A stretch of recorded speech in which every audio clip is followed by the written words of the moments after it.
El qunut halında durmuş, yol çəkən göz gəl deyir.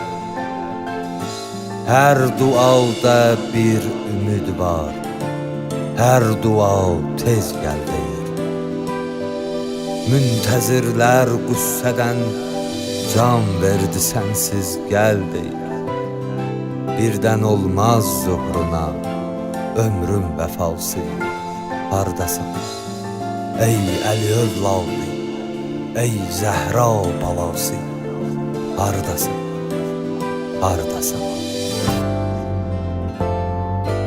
Aşıqlərin sənsiz yollarda qalmış gözləri ağlar.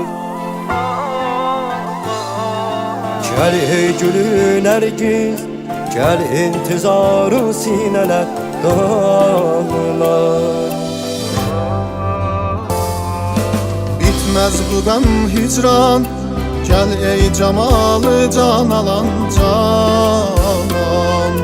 Hər kim səni görsə, bu eşqə bir dünya verər qurban.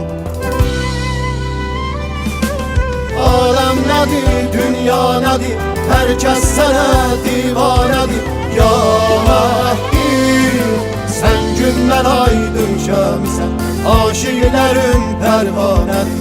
Ya Məhdi, gəl ey dualar hacəti, 11 imamın hüccəti.